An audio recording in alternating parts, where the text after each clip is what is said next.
if you don't control your calendar, everyone else will.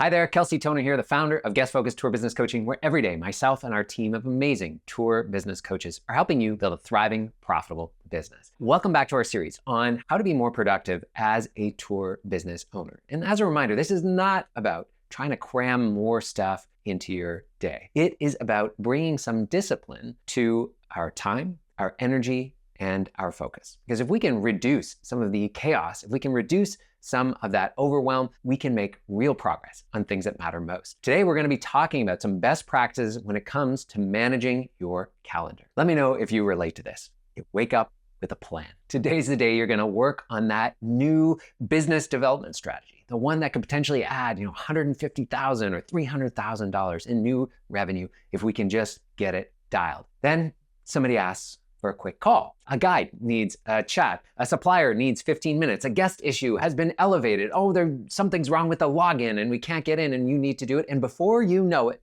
your day is gone, carved up by other people's requests. The real insight that we need to have as entrepreneurs is that if you don't control your calendar, everyone else will. One of my personal business coaches, somebody who I've learned a lot from over the years, is fond of saying, hey, show me your calendar and I'll show you your priorities. And do we really want our priorities dictated by the people around us, by partners, by clients, by our team? And the answer is, of course, no. So today, I'm going to show you how you can use your calendar as a shield, not just a schedule. So your time goes where you decide it goes. A lot of the tour business owners that we work with in the Guest Focused Coaching Program are using calendars already. And they might even be using some of the best practices that we've discussed in this series, like time blocking or having certain days that are just for meetings or themed around a certain type of work so we can minimize that opportunity cost of switching between tasks. But the issue isn't so much a calendar problem, but it might be a boundaries problem, or it might be having the discipline to actually stick to what our calendar says. Oftentimes our days are much more reactive. It's a list of things that other people put in there. There might be calls, it could be meetings we didn't initiate ourselves, or gaps that got filled by whatever happened to show up. Alternatively, if your calendar has a lot of those gaps where you're trying to do some maybe deep work or focused work, well, every day becomes a negotiation. Someone asks for your time, you check your calendar to see if you're free, and there's an open slot, and you say yes, because technically you're available. But available doesn't mean that it's a good use of your time. It just means that no one else has claimed that slot yet. This is how creative work disappears. This is how strategic thinking gets pushed to someday, not because you don't have time, but because we keep giving it away. The author Cal Newport, who we've mentioned a couple times in this series, calls this the hyperactive hive mind, a constant back and forth of scheduling, rescheduling, reacting to requests, meetings.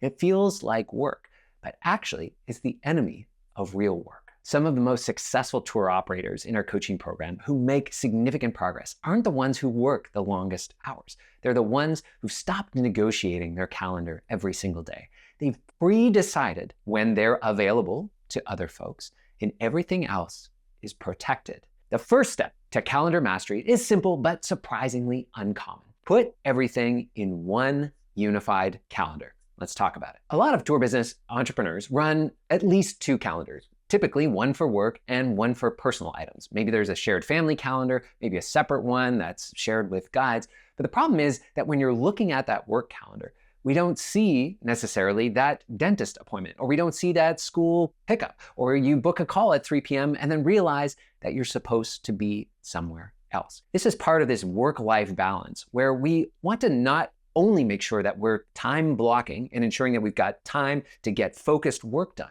but we also want to make sure that we're not eating into some of our other priorities in our personal life, like taking some much needed time off, even during that peak season, family commitments, or prioritizing spending time with our loved ones. That can just as easily be eroded by this same habit And I know I was personally guilty of this last year. I was often trying to balance some of the commitments from my kids' school and concerts or pickups, or when my wife was going swimming or doing some of her exercise. And very often I was missing things, I was missing commitments. And so that split calendar created a lot of mental friction. And so if you're in a similar boat and constantly trying to hold different schedules in your head, cross-referencing, and hoping nothing conflicts, we encourage you to move away from that.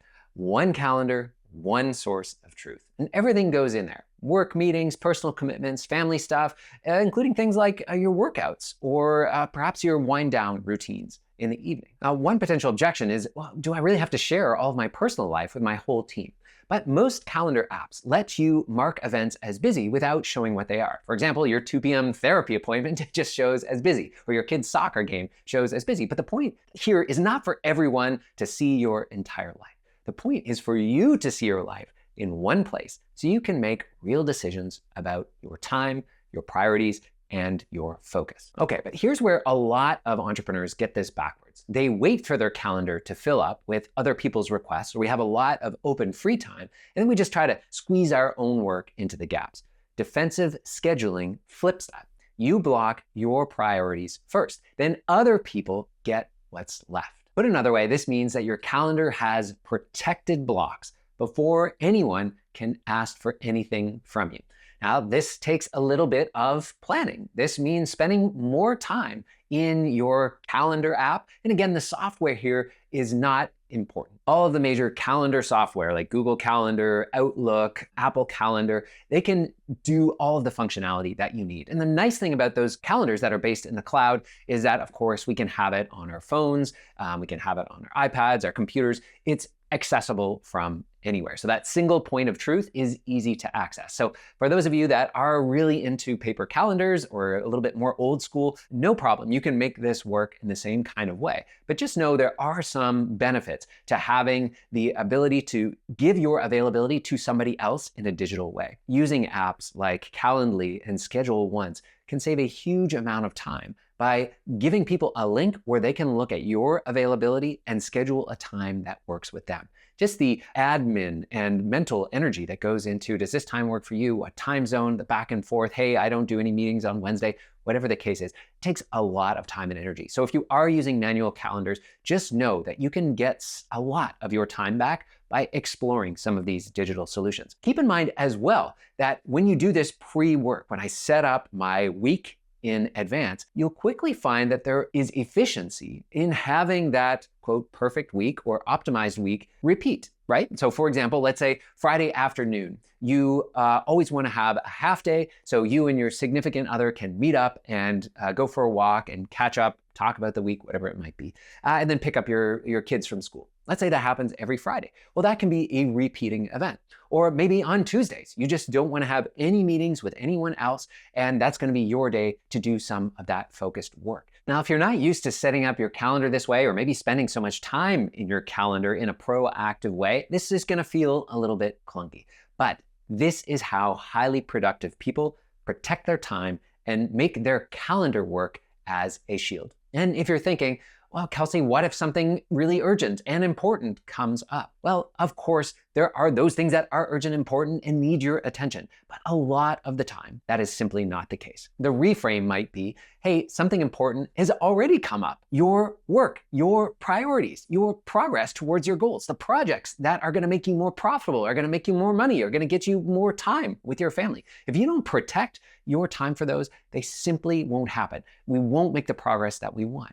There's always going to be something that feels more urgent. And that's why using a calendar as a defensive shield can help you make significant progress with your productivity. Defensive scheduling isn't about being unavailable. It's about being intentionally available at the times you've chosen for things that matter. The author and podcaster Tim Ferriss talks about this as sometimes letting bad things happen. Yeah, you're gonna miss some calls. We might miss a couple opportunities. We might be slower to respond sometimes. People might be mildly annoyed. Let's be honest about it. But the trade-off is that you have time to do your work. And that's worth more than being instantly available or constantly available to everyone who you work with.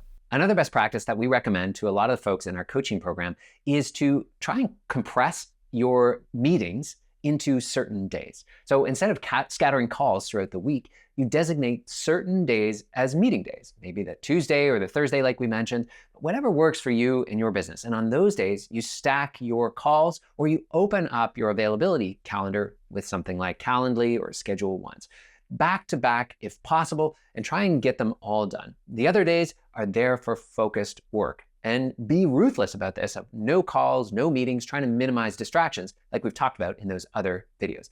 This does a few things. First, it reduces that context switching. You're not jumping between meeting mode and deep work mode 5 times a day. You're on one mode or the other. And if you've not given yourself these types of extended periods of focused work, it can be surprising just how productive you can be. Second, it's going to give you those days to actually make progress on your business. A 3-hour stretch of uninterrupted work produces more than 6 scattered 30-minute blocks, which is how a lot of tour business owners run their days. This one shift can make a massive difference in your productivity. Your calendar is either a tool that protects your time or a door that lets everyone in. And right now, for a lot of tour operators, it's a wide open door. Anyone can walk through, claim a piece of your day. So the shift is pretty simple. Treat your calendar like a bouncer. Decide who gets in, when, and for how long.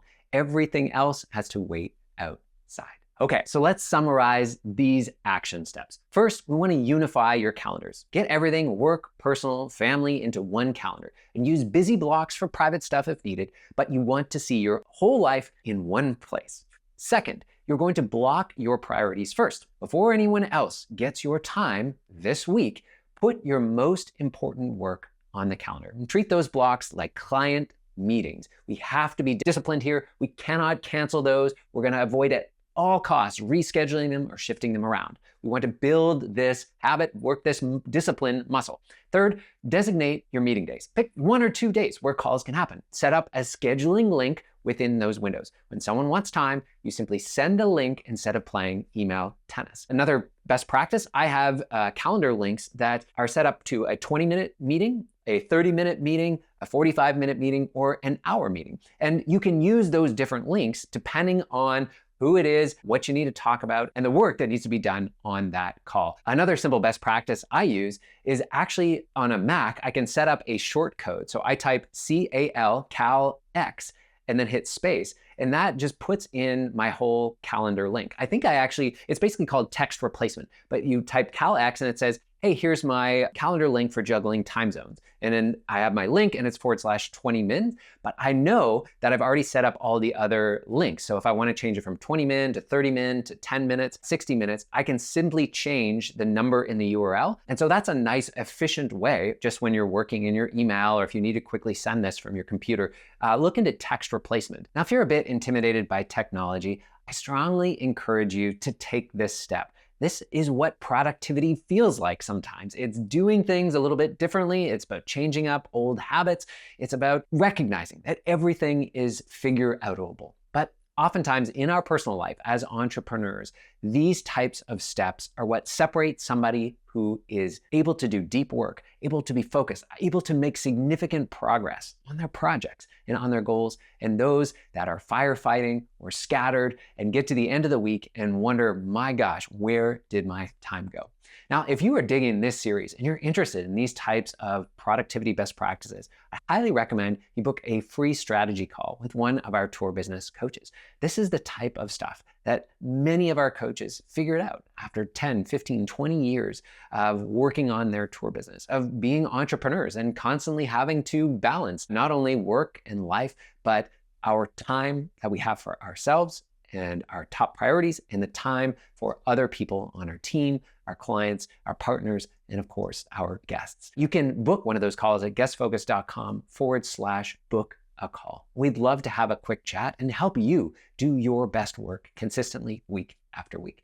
Before you go, let me know in the comments down below some of your best practices when it comes to managing your calendar. We'd love to hear some of your recommendations, things that work for you or stuff that you figured out. Please let us know in the chat down below. If you're getting a ton of value from this series, it would mean the world to us if you could share this video or this series with a friend or a colleague in the industry. Thanks so much for being here, and we'll see you in the next video.